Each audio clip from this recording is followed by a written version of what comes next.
Hi, this is Bill Chave with TideLine Design. We're a marketing communication company here in Boise. And today we're here with Mr. Eric Beck of Wada Farms. He's the marketing director. And we're going to talk about what Wada Farms does. We're going to talk about why an agricultural company will attends trade shows. And finally, how he feels the industry is going to move forward and what we're going to look like post-COVID. So stay tuned.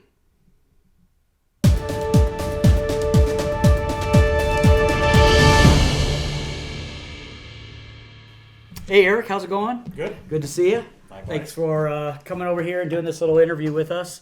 So tell us about Wada Farms. So Wada Farms is a third generation family-owned farm based in eastern Idaho. Started in 1943 with Frank Wada. Frank was a Japanese immigrant that moved to California. Yeah, he's got a pretty interesting story from what I recall, right? Yep. He had a long story short, basically it was go to an internment camp or move inland and pursue the American dream. And so he decided to uproot his family out of California and move to the small town of Pingree, Idaho in eastern Idaho. So now this truck here that's showing up on TV, from what I hear, this was the original Correct. truck that they drove up here to Idaho. Correct. Yeah. I don't know if they drove that actual truck up to Idaho, but that truck was when Wada Farms became Wada Farms. That's the original truck that was used on the initial 100 acres that Frank had bought and started developing what we now know as Wada Farms Inc. And Wada Farms now farms the Wadas themselves farm about 30,000 acres in eastern Idaho. Mm-hmm. It's a vertically integrated company to where there's the farm, there's the pack house, there's a logistics company, there's a marketing company, and Wada continues to diversify even beyond potatoes. We're getting heavy into production in quinoa production now. And I love quinoa. Quinoa's good. Quinoa's good. And then the nice thing about, we've developed ourselves to be a fairly substantial and well-recognized corporate farm in the U.S. and on an international platform. You've got you're servicing a lot of big names there too. Yeah, right. We service most of your large big box retailers, a lot of your food service houses. I would be very comfortable saying at one point or another when you've gone in to have a steak dinner somewhere or gone to a restaurant and had a baked potato, there's a very high probability that you've had a Wada potato at some point in That's your life. awesome. So, very great company. Even though we're a corporate farm, it's still family owned, and people love working for Wada Farms. Yeah, everybody I've met on site's been really happy to be there. It seems like, and so it sounds like they're treating you guys well. Yeah, it's good, and the nice thing is where Wada's going now is we're diversifying into other commodities. So we have watermelons now. We are getting into the cooked bean industry. I already had mentioned quinoa, sweet potatoes, sweet corn, hard squash, and the asparagus. The doors of opportunity have started to open themselves up, and so Wada's been seizing these opportunities based on our supply chain logistics and our area of expertise. We've been doing this almost 80 years now. Yeah. And our customers really like that one-stop shop mentality that we provide to them, and then really the supply chain logistics is a big component for them as well. Mm-hmm. Well, it's nice to know that we're doing things other than just potatoes out here in Idaho. So thanks for clearing that one up. So did I say Idaho? I meant Iowa for all you people that are trying to move here. Exactly. But, all right. Well, great. Well, so on to the next question would be, what do you think, let's talk about, I guess, why you guys are attending trade shows, because it's, an agricultural company.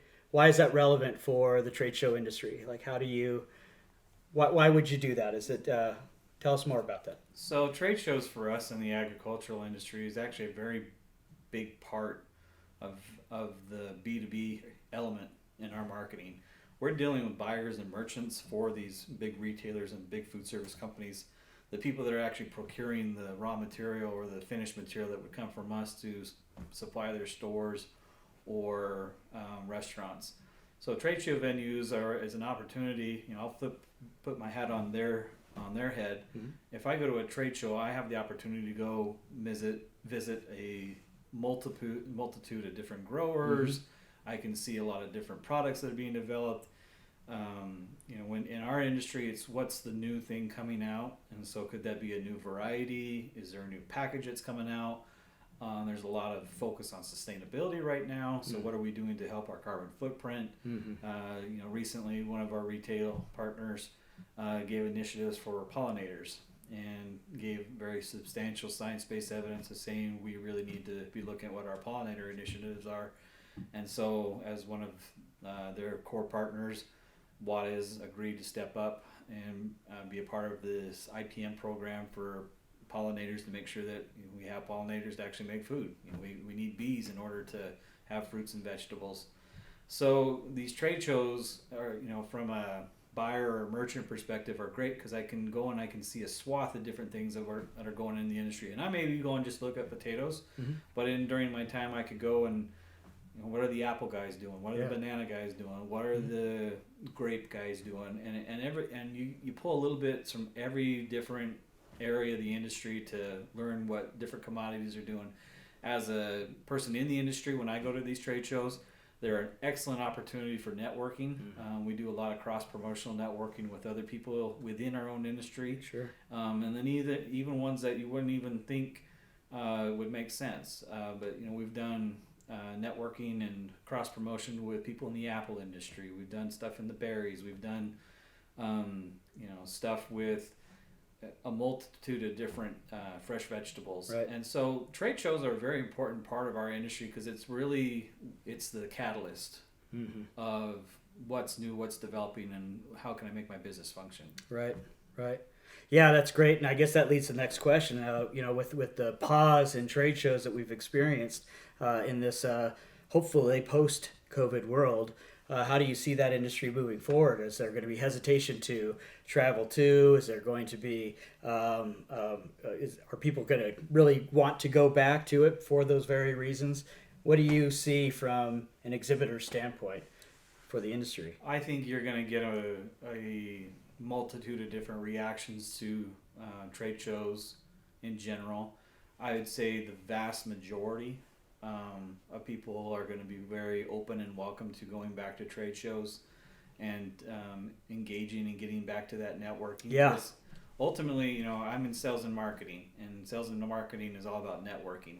And a trade show is a networking atmosphere. That's the best thing you can do is go to a trade show and network with industry colleagues and all these buyers and merchants, and so it's a very good catalyst to have. In the COVID era or the pandemic era, where we, fortunately we are in a age now where technology is readily available, and we can Zoom meetings or do Google meetings and stuff like that, and that helped bridge the gap to have that interaction to make sure that business continued going forward.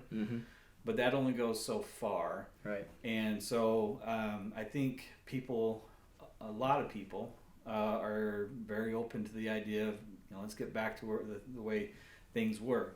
The caveat, or with that being said, is obviously there's going to be a level of adaptation going back to trade shows. It's not going to be like the trade shows of old. I would, if, for example, food sampling.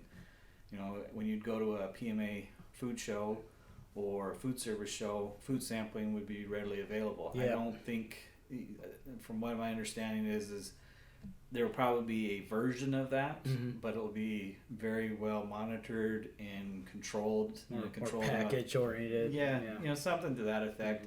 I don't think they'll go away with it altogether. Well, as long as they don't get rid of the samples of beer. Yeah, I doubt that. That one usually gets the exclusion. I'm just saying, that's where our guy draws the line, right? Yeah, exactly. But I think that'll have a little bit of a change to it. I would imagine that depending on where people are coming from, because that trade shows do, especially in the food agricultural world, it would draw an international audience. It'll be interesting to see what the travel regulations are at that time, because it does draw an international audience. So will it require vaccine verification? Will it be mask regulated and enforced? I think all that stuff is probably in some form or shape is going to be there. I do think we'll be hopeful that at some point down the road that we will get to essences of pre-COVID. But I think we've evolved and adapted to a new level of acceptance when it comes to living in a COVID world. Right. So it'll be interesting, but I do think we all realize that trade shows play a pivotal part in our industry to help grow and provide, like I said, that catalyst for new ideas and opportunities. And you can't do that kind of stuff via a Zoom meeting or something like that. And my personal opinion is that I feel trade shows will come back with some regulations, like you say, but I don't know about you, but I'm personally completely burned out on doing Zoom and all the rest of it. I need to meet some people. I need a hug. I need a handshake. Just see the people that you've been talking out to throughout the year. So the experience or experiential, part of this I think is very important. And while you're there doing this trade show, why not take advantage of what the city has to offer? Whether it's gambling or Disney or whatever. So I think that they'll come back. So it's good to hear that you're feeling the same thing, because all of us here in the trade show world, we're excited to see it back. Yeah, I think everybody's excited to get back on the horse and get out there again. Awesome.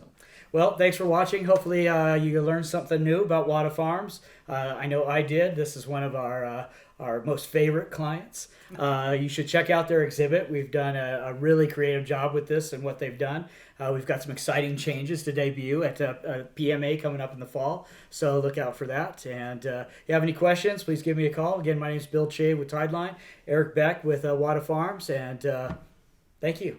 Peace.